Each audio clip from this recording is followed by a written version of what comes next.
It's news from heaven. Despair can be helpful. When things seem like they're going totally wrong, it actually might be that they're going okay, that they're going according to plan. When things aren't going great in a day, we say, man, I'm bummed. Do we say that? Do you say that? Or if things go pretty terrible in a day, you say, I'm feeling bad. And then if you've been bad for days and days, you might say, I'm feeling depressed. But only when life is totally falling apart, when things have gone horrifically wrong, stuff is messed up, then we hit this feeling that is called despair, right? Despair is the ultimate indicator that nothing is going right, that you've been forgotten by God, by destiny, by life, that somehow things have converged so that you're screwed. Or is it?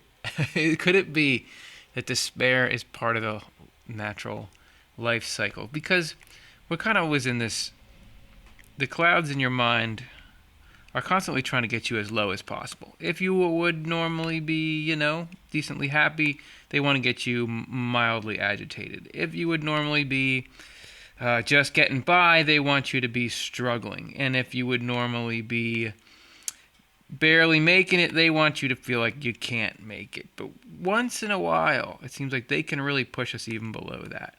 To just, like, I can't do it. Whatever it is that you're struggling with, this is too much. I can't do it. I don't know how I'm going to make it through this. Let's look at how, I'm not saying that every time we get put into that state, it's cause for celebration, but I'm going to say you can't get anywhere good without going through that state, believe it or not.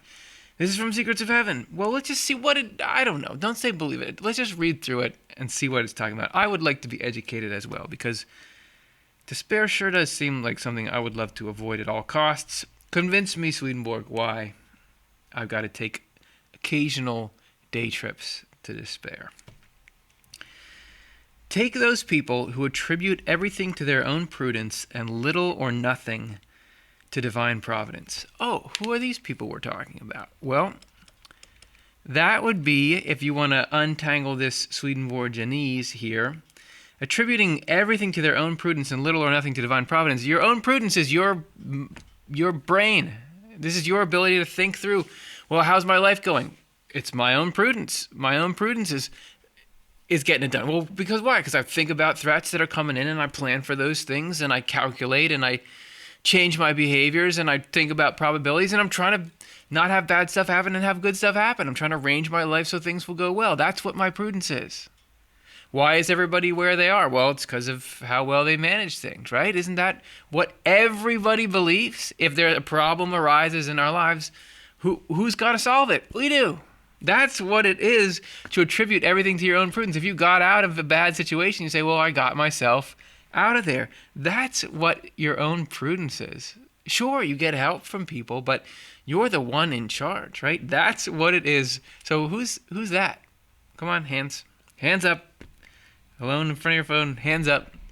Little or nothing to divine providence. I mean, we genuinely believe.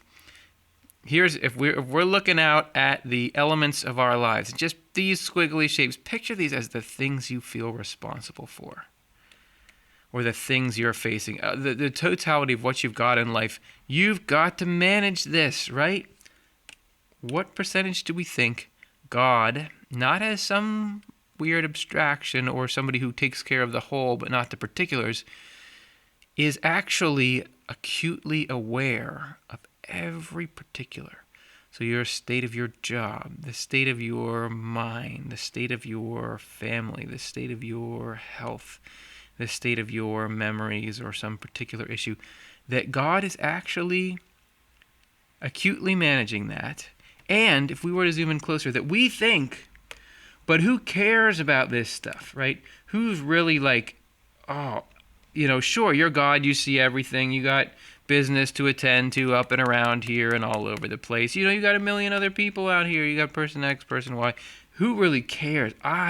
You may say, oh yeah, this is another problem to solve, God. But this is my life. This is this thing I know so intimately and care so much about. Isn't it me that cares about these things the most? Sure, God may care about them. God is very nice, very kind person. Wouldn't turn a cold eye, shoulder, hand towards this stuff. But God doesn't have the same heart in it that I do. Attributing everything to divine providence is the belief that actually our welfare, which is what the sum total of what we're looking for in here, we care next to nothing about our own welfare and know next to nothing, actually nothing, about how to make it come about. That God actually is the one that wakes up with our personal welfare on his agenda, more so than we do. So that's the stage.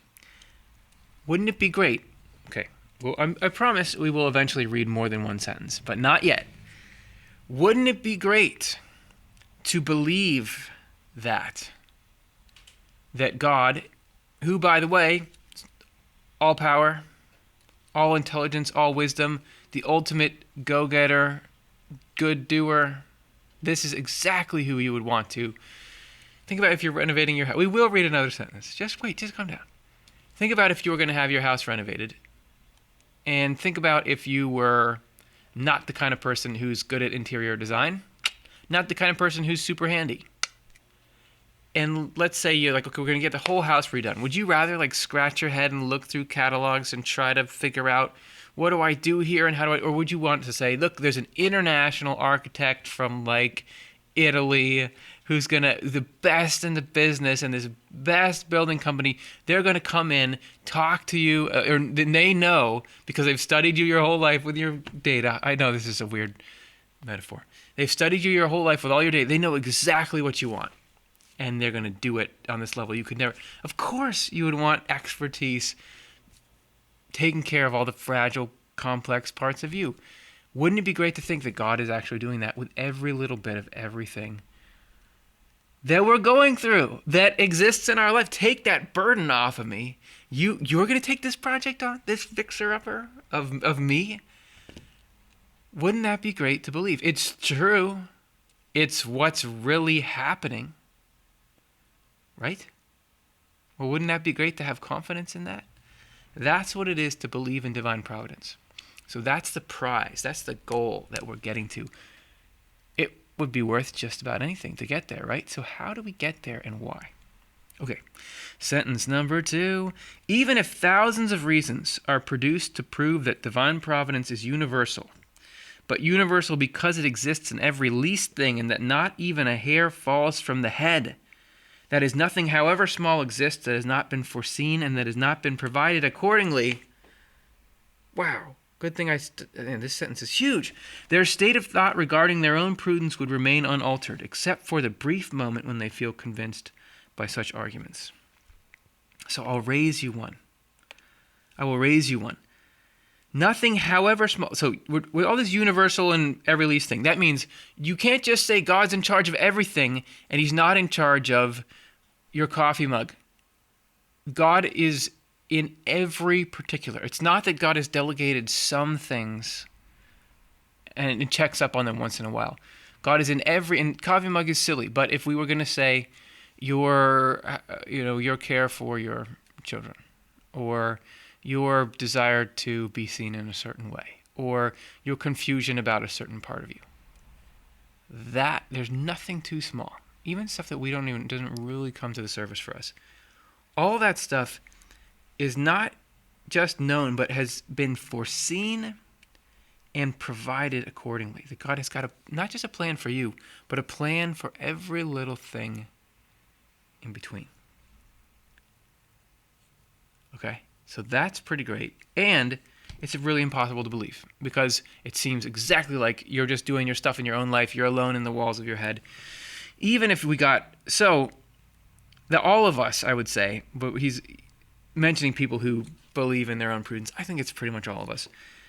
We get a brief moment where we feel convinced of such arguments. Let's say that, yeah, okay, you hear it, it sounds good, but then you go back to your regular life and you just can't snap out of that.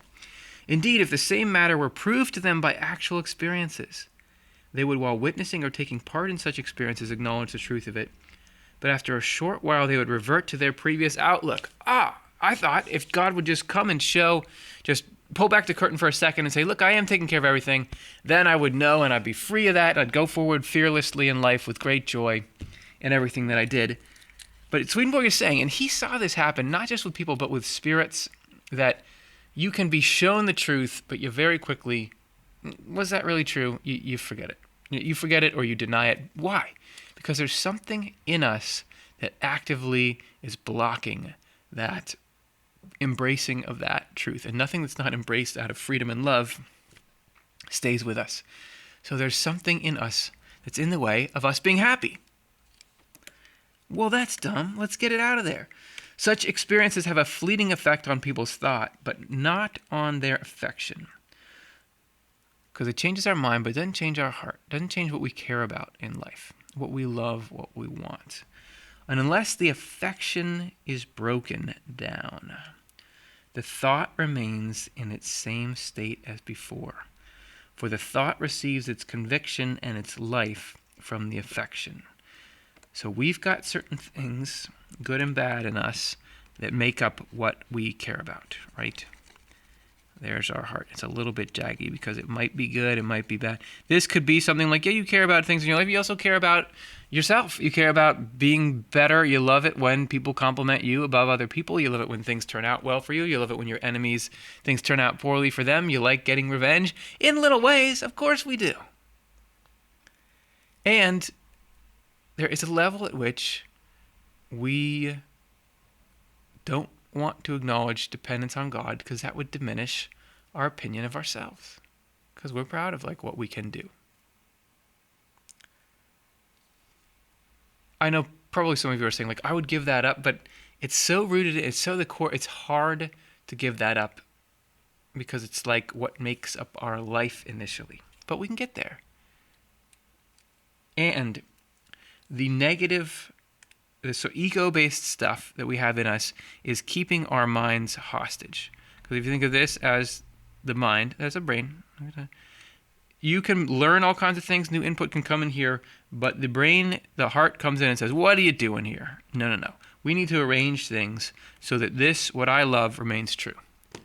So if my deepest love is for myself to be seen as the greatest person ever, we need to have a world in which people get the credit for how their life is going because that creates the matrix in which I can be the best. Even if that often creates a world where I'm miserable because I don't feel like I'm the best, we want to keep that world alive because it allows for me to have hope for my greatest dream, which is to be the best. I don't know if this is exactly how it's going in you or in me or anything, but I'm just trying to get us, how could it be that something is blocking? It's something along those lines. But when the feelings of distress and grief enter into them, because they have no power at all that is their own to do anything, and those feelings reach their point of despair, their firm persuasion is broken down and their state altered. Here we have our hero, despair. The worst feeling in the world, but yet despair creates the condition that this negative heart can be broken down and our state altered. The state where we can come to love and believe that God, the freedom we're all looking for, the state has to be altered. And the only way is, what kind of despair is this? We have no power at all. Unless the will is changed to acknowledge that we have no power at all, you can never believe truly that God has all the power in your life. That makes sense mathematically to me. One being can have the power in your life. Is it you or is it God? Well, it's mostly me. I mean, God, I don't even know if God exists. God hasn't really said a word to me my whole life. Is it you or is it God, right? And is it like some kind of hybrid? No, it's one. Do we believe that the life coming into us, the ability to do good things, the trajectory our minds are on, that those are actually shaped by God? Is the life in us from God? And is the plan for us God's? Who architects our life? Is it us or is it God? The only way you're ever going to believe that it's God, actually, when the appearance is so strong that you are an autonomous, independent being, is to experience, okay, well, the reason you think you have power to do stuff and to run your life is because I've always been subsidizing you. says God, or something. I've always been subsidizing you. I've always been giving you the ability to go forward and do things. You don't know what it's like to not have that in. So because I love you and because I want to give you this freedom that you want but don't know how to get to, I'm going to do something that's going to hurt for a little while.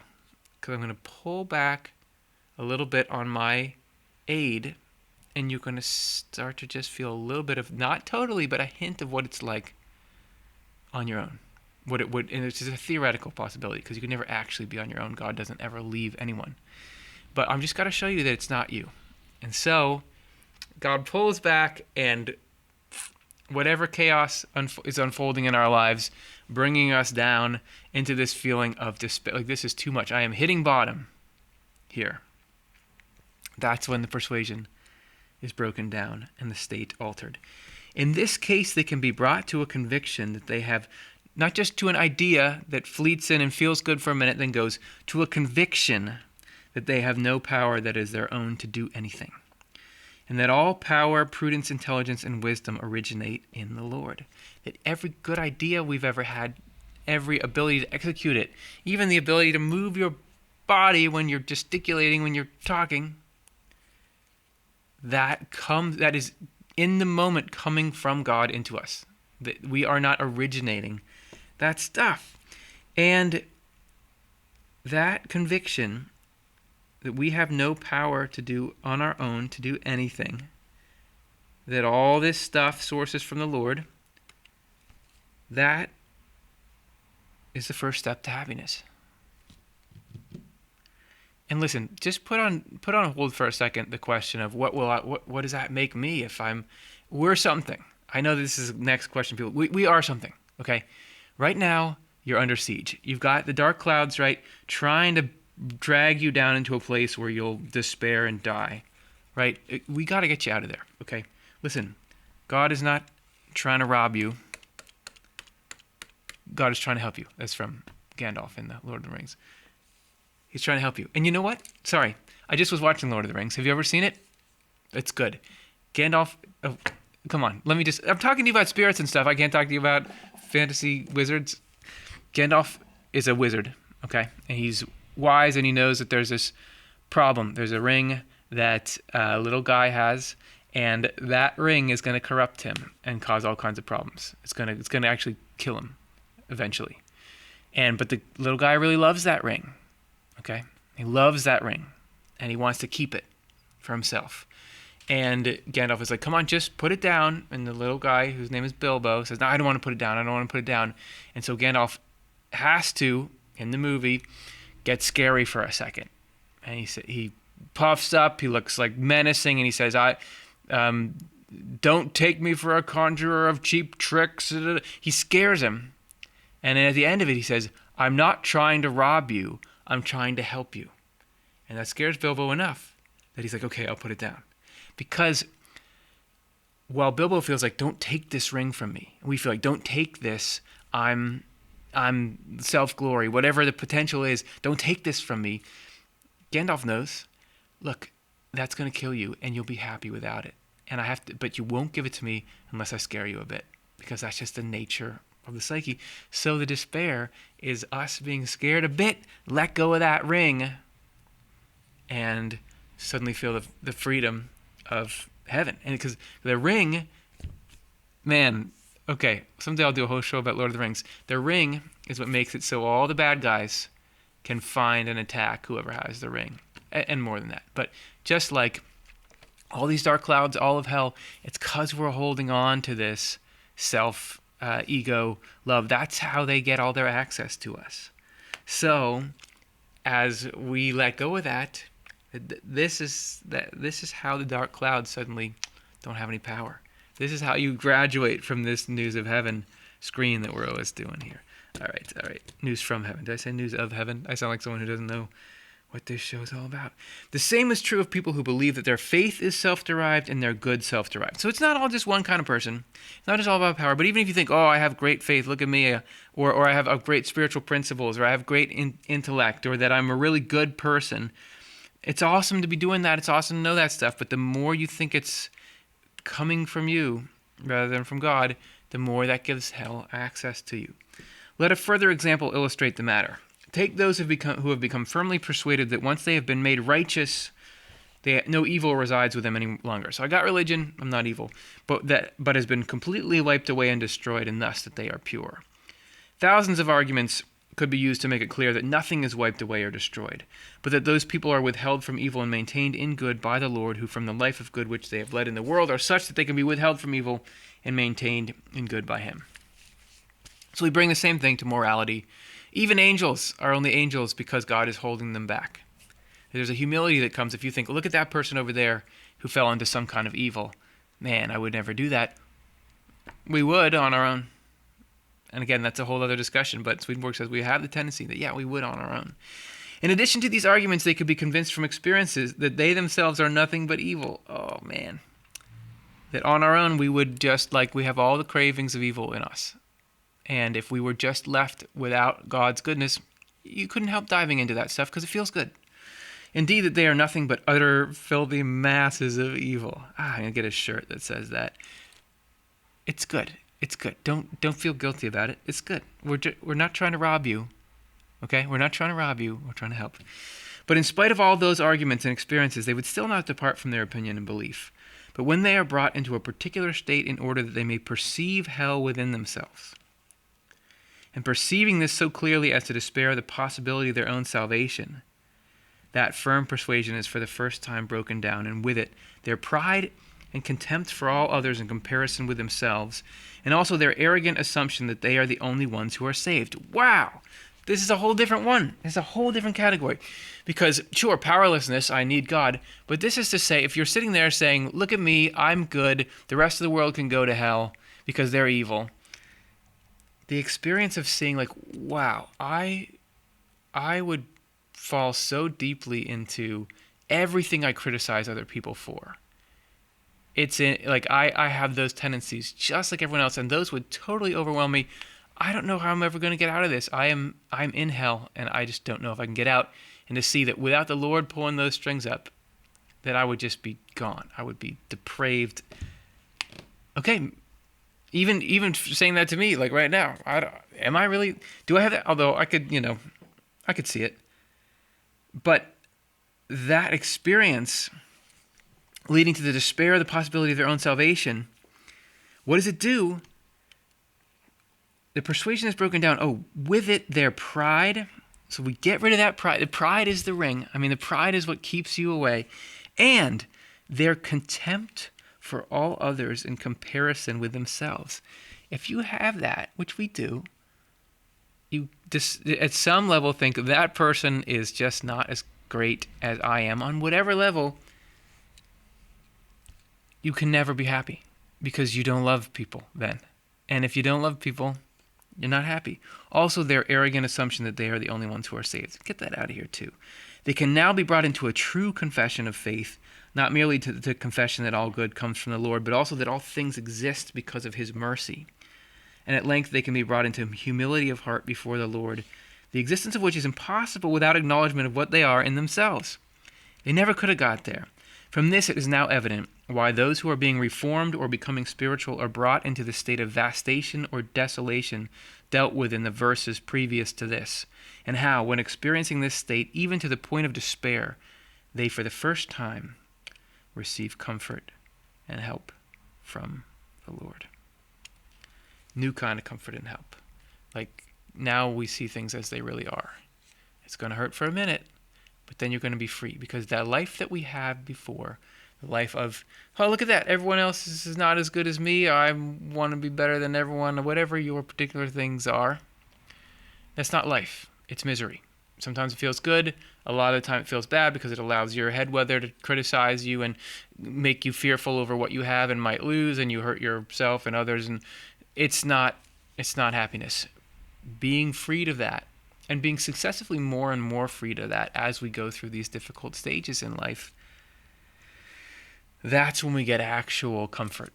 Because there's ego comfort and there's actual comfort. Ego comfort is, things started going well for me. Actual comfort is, things are always going well all the time. And what I want is not to be better than this person or to win at this thing or to have this possession. What I want is to love and to get to be participating in the grand will of God for everything, and to know that every little hair on my head is cared for, that's comfort. That's comfort and help. And that is a better life. And that's the news from heaven. What do you think? Tough pill. Despair can be good. Despair can be helpful. Does it ring true for you at all? That's fine. Let me know in the comments. Either way, thank you so much for hanging out. If you go to offtheleft.com/donate, you can help support this, make this despair-inducing programming happen on the internet, and I hope you take this out into your week and do something with it. Again, let us know what that is and how it works well for you, because we want to try to change the world for the better. So, man, that was fun. Thank you, everyone, and we'll see you really soon.